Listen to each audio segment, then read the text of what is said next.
नमस्कार मित्रांनो, स्वागत आहे लग्नानंतर होईलच प्रेम या आपल्या आवडत्या मालिकेत, जिथे प्रत्येक दिवस प्रेमाला नवीन अर्थ देतोय। आजच्या भागात जिथे दोन हृदयांची जवळीक हळूहळू वाढते, पण अजूनही त्यांना ते मान्य करायचंय का? तर चला बघूयात आजचा म्हणजे 16 जुलैचा भाग। मित्रांनो, इथे आता रम्या आणि वसुंधरा बोलत बसलेले असतात। तर तेव्हा रम्या वसुंधराला म्हणते, अगं आई, जेव्हा तुला हा पुरावा सापडला तर तेव्हा तू लगेचच धावत सुटलीस सांगायला, पण तू हा विचार केलास का जेव्हा हे सगळं काही मामीला कळेल तर तेव्हा ती लगेचच मामाला सांगेल। मग मामा आणि मामींनी दोघांनी मिळून ना पार्थ आणि काव्याबरोबर चर्चा केली असती, त्यांचं ब्रेन वॉश केलं असतं आणि मग ते हा डिवोर्स होऊ देणार नाहीत। ही गोष्ट लक्षात येते का तुझ्या? तर असं ऐकल्यानंतर आता वसुंधरा तर डोक्याला हातच लावते आणि म्हणते की अगो बाई, अगं रम्या, हे खरंच माझ्या लक्षात आलं नाही ग। नाही म्हणजे अगं मी हा विचारच केला नाही, पण अगं आता माझ्या एक गोष्ट लक्षात येत नाही, एवढा मोठा बॉम्ब आपल्या हाती लागलाय, मग तो काय फोडायचाच नाही? तर तेव्हा रम्या म्हणते, अगं आई, फोडायचा, पण वेळ आल्यानंतर फोडायचा।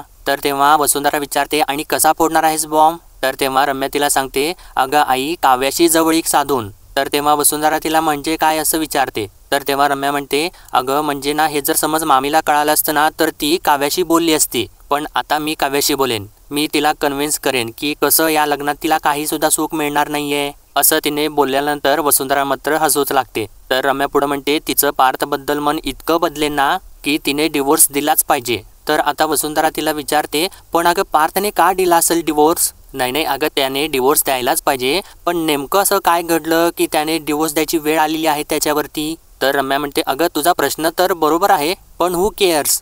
आपल्याला तर पार्थ आणि काव्याचा डिवोर्स झाल्याशी मतलब आहे। एकदा का त्यांचा डिवोर्स झाला ना की मग माझ्या पार्थला ना मी माझ्या बाजूने वळवेन, आणि यावेळी ते कसं जमवायचं ना ते बरोबर माहिती आहे मला। असं ती सर्व काही बोलत असते, इतक्यातच तिचा फोन वाजू लागतो आणि तिच्या मोबाईलवरती पार्थचा फोन आलेला असतो। तर तेव्हा रम्या लगेचच फोन उचलते आणि हा पार्थ बोल असं त्याला म्हणते।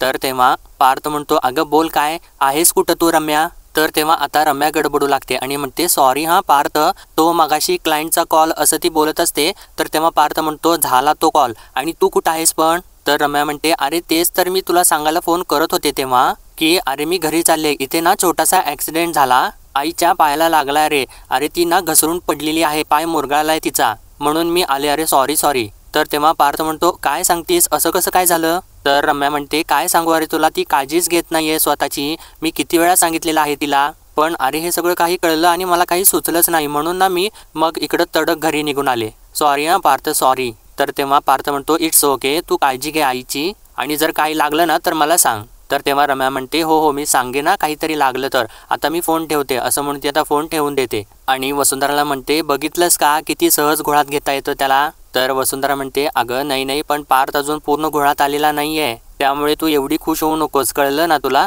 बरं हे बघ, आता हे पेपर्स आहेत ना ते अगोदर काव्याच्या रूममध्ये ठेवून ये, उगेच ना कुणाला संशय नको यायला। तर रम्या म्हणते, पेपर्स तर ठेवणेच मी, पण तू बघच आई, काव्याला न कळत ना तिच्याच डिवोर्सपर्यंत कशी नेते ते, आणि म्हणते, काव्या, आता तुझी जागा लवकरच मी घेणार। तर तेव्हा वसुंधरा तिला म्हणते, घेशील ना, लवकरच घेशील तिची जागा तू, पण त्याआधी हे पेपर्स त्याच्या जागेवरती ठेवशील का? असं तिने म्हटल्यानंतर रम्या थोडासा विचार करते आणि म्हणते की हो ठेवते पेपर्स मी, पण 1 मिनिट, असं म्हणून त्या एन्व्हलपमधून ते पेपर्स बाहेर काढते। तर तेव्हा वसुंधरा तिला म्हणत असे, अगं रम्या, तू हे काय करत आहेस, अगं हे पेपर्स खाली ठेवून ये। तर तेव्हा रम्या चक्क आपला मोबाईलचा कॅमेरा काढते आणि त्या कॅमेरामधून त्या डिवोर्स पेपरचे फोटो काढू लागते। तर वसुंधरा तिला विचारते, अगं रम्या, फोटो कसले काढतेस तू? तर तेव्हा रम्या तिला म्हणते, अगं आई थांब, थोडं मला फोटो काढू देत। तर वसुंधरा तिला गडबड करत असते, तिला म्हणते, अगं कुणाला कळायच्या अगोदर ते पेपर्स ठेव त्याच्या जागेवर। तर रम्या तिला म्हणते, अगं पेपर्स ठेवणारच आहे ग मी,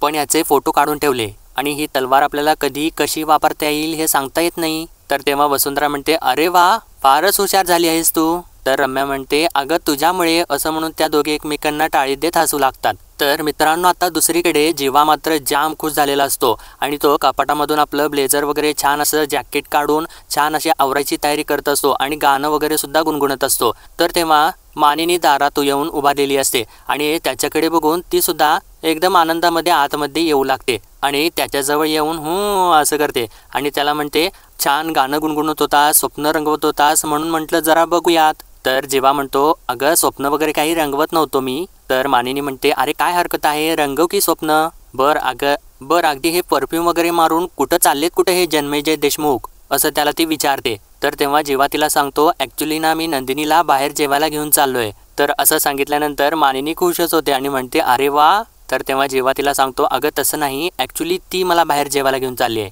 तर तेव्हा मानिनी म्हणते तरीसुद्धा अरे वा. तर तेव्हा जेव्हा हसूच लागतो, तर मानिनी पुढं म्हणते अरे छान आहे, प्रगती आहे म्हणायची.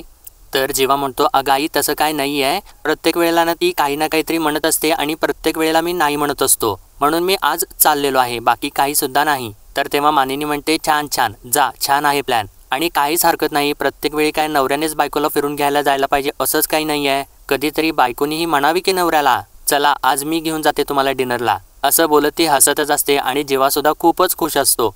तर मानिनी म्हणते कारण मला माहिती आहे रे, नवऱ्याला सुद्धा वाटतं की आपले सुद्धा लाड व्हावेत, कधीतरी कोणीतरी आपल्याला फुलं द्यावीत, कधीतरी आपण शेजारी बसून खिडकी बाहेर बघावं आणि बायकोने ड्राईव्ह करावं, हो की नाही. तर तेव्हा जेव्हा म्हणतो अगं नवऱ्यानेच कशाला, सगळ्याच पुरुषांना कोणीतरी आपल्याला पॅम्पर करावं असं वाटतंच अगं. मग ते लाड आईने करू देत, बहिणीने करू देत किंवा मैत्रिणीने करू देत, असं तो म्हणत असतो. तर तेव्हा मानिनी त्याला म्हणते अच्छा असं आहे का, म्हणजे खरं तर मैत्रीण घेऊन चालली आहे का तुला बाहेर डिनरला, आणि कुठं आहे नंदिनी असं त्याला विचारते. तर तेव्हा जेव्हा तिला सांगतो अगं ती आत रेडी होत आहे, तर तेव्हा मानिनी म्हणते तू पण लवकर रेडी हो, कारण मुलींना वाट बघायला लावलं ना तर मग नंतर आपल्यावरच उलटतं. तर तेव्हा जेव्हा हसू लागतो आणि म्हणतो की बाबांच्या वरती बरेचदा उलटलंय वाटतं, असं त्यानं म्हटल्यानंतर आता मानिनी त्याला एक फटका मारते आणि अरे शाण्या असं त्याला म्हणू लागते. तर तेव्हा जेव्हा मोठमोठ्याने हसू लागतो, तर तेव्हा मानिनी त्याला म्हणते लक्षात ठेव, माझ्या नंदिनीला जर वाट बघायला लावलीस ना तर याद राख. तर तेव्हा आता जेव्हा म्हणतो अगं तुझी नंदिनी,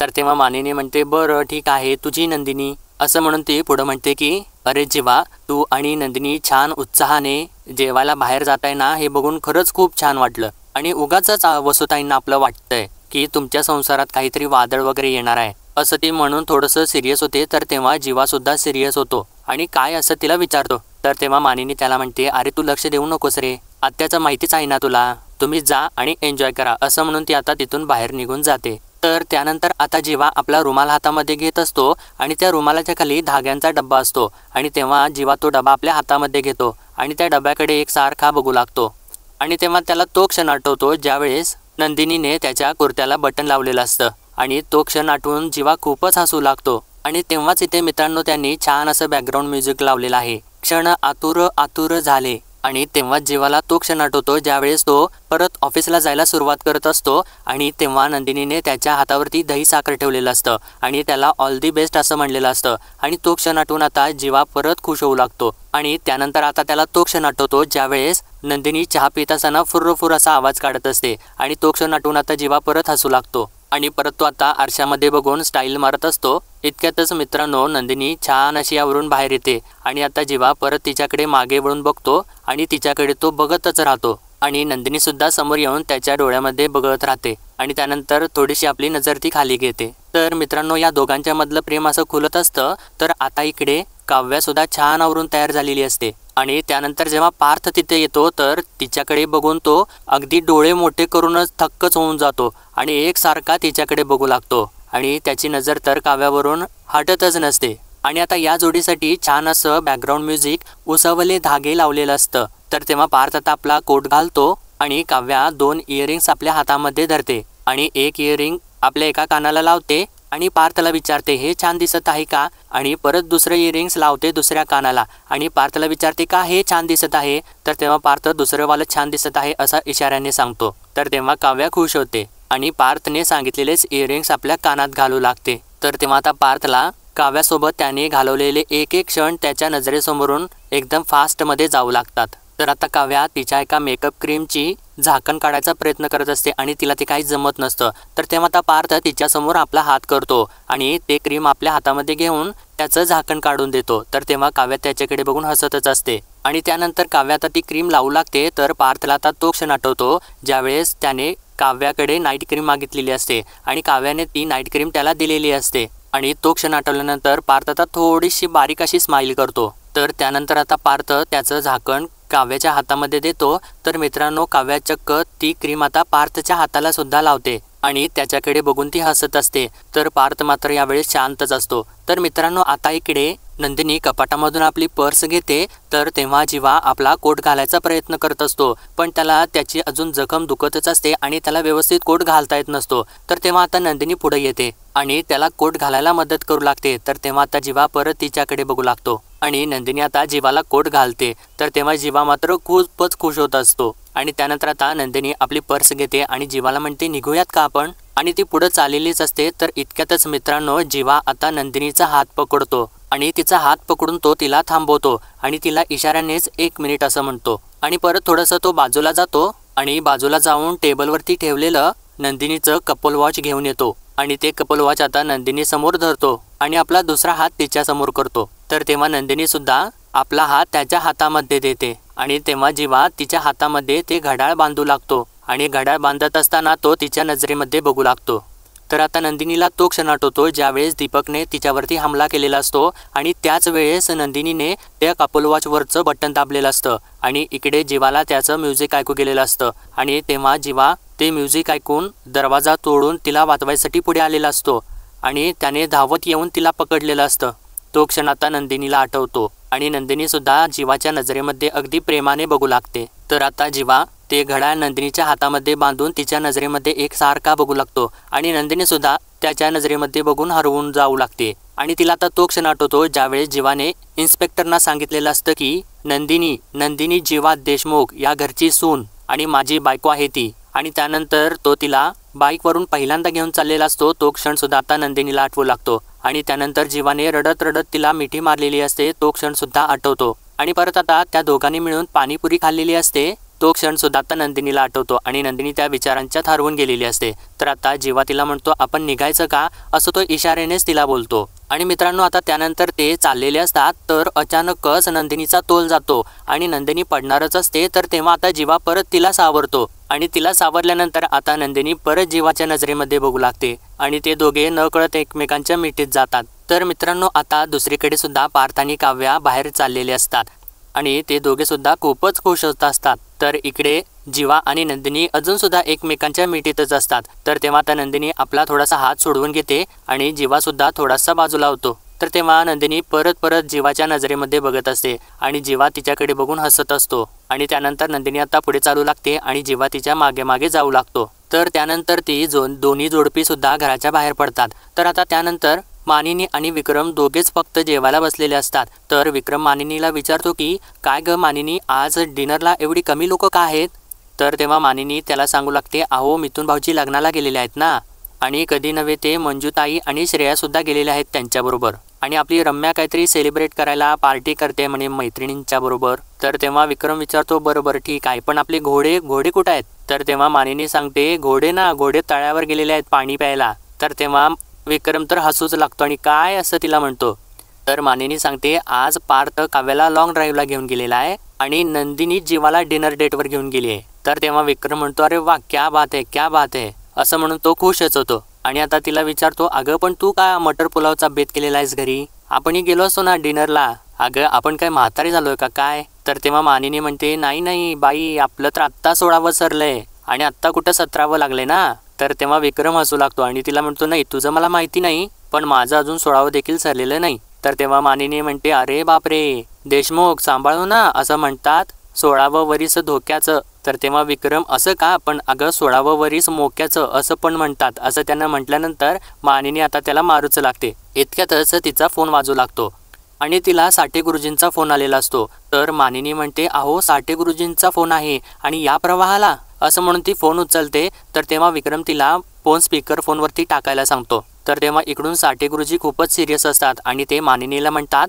मानिनी उद्या ना जमेल तेवढ्या मंडळींना घरी थांबायला सांग, पूजा करायची म्हणाली होतीस ना तू. तर तेव्हा मानिनी सत्यनारायणाची का असं विचारते. तर तेव्हा गुरुजी म्हणतात हो तीच पूजा आणि तिचा मुहूर्त ना उद्याच आहे. तर तेव्हा मानिनी म्हणते उद्या म्हणजे गुरुजी असं काय झालेलं आहे, काही काळजीचं कारण आहे का. तर तेव्हा गुरुजी म्हणतात आहे सुद्धा आणि नाही सुद्धा. तर तेव्हा मानिनी म्हणजे काय असं विचारते. तर गुरुजी म्हणतात हे बघ हे सगळं बोलायला आत्ता वेळ नाहीये, मी तुला पूजेच्या साहित्याची यादी पाठवतो, सगळी काही तयारी करून ठेव, एखादी वस्तू नाही मिळाली तर मला कळव, मी येताना घेऊन येईन, पण ही पूजा उद्याच संपन्न झाली पाहिजे. तर तेव्हा मानिनी बरं बरं असं अडकळतच बोलत असते. तर तेव्हा विक्रम तिला म्हणतो, अगं बरं बरं काय म्हणत आहेस तू? मुलांना विचारतो आणि मग कळवतो असं सांग ना त्यांना. तर तेव्हा मानिनी गुरुजींना म्हणते, गुरुजी हे म्हणतायत जरा मुलांना विचारू का? म्हणजे त्यांची काही कामं असतील, मीटिंग्स वगैरे असतील म्हणून म्हणत आहे. तर तेव्हा गुरुजी म्हणतात, मी उगाच आग्रह धरत नाहीये मानिनी.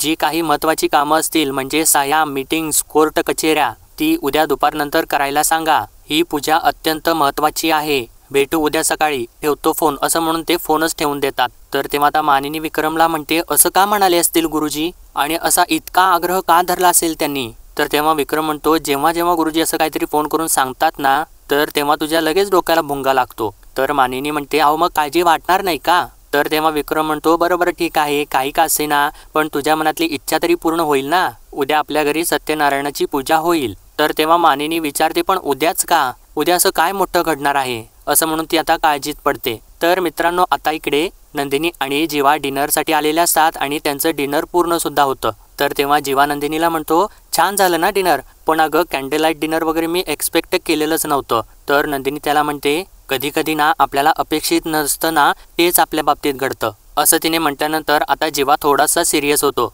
आणि तो थोडासा धक्क्यानेच तिच्याकडे बघू लागतो. तर मित्रांनो आता इकडे सुद्धा पार्थ आणि काव्या डिनरसाठीच आलेले असतात. तर तेव्हा काव्या त्याला म्हणते की आज छान गंमतच झाली आहे. नाही म्हणजे तुम्ही एका बाजूला माझ्या हातची साबुदाणा खिचडी खाल्ली नाही, पण दुसऱ्या बाजूला मला लॉंग ड्राईव्हला घेऊन आलात. आता इतक्या छान जागी डिनरला सुद्धा घेऊन आलात.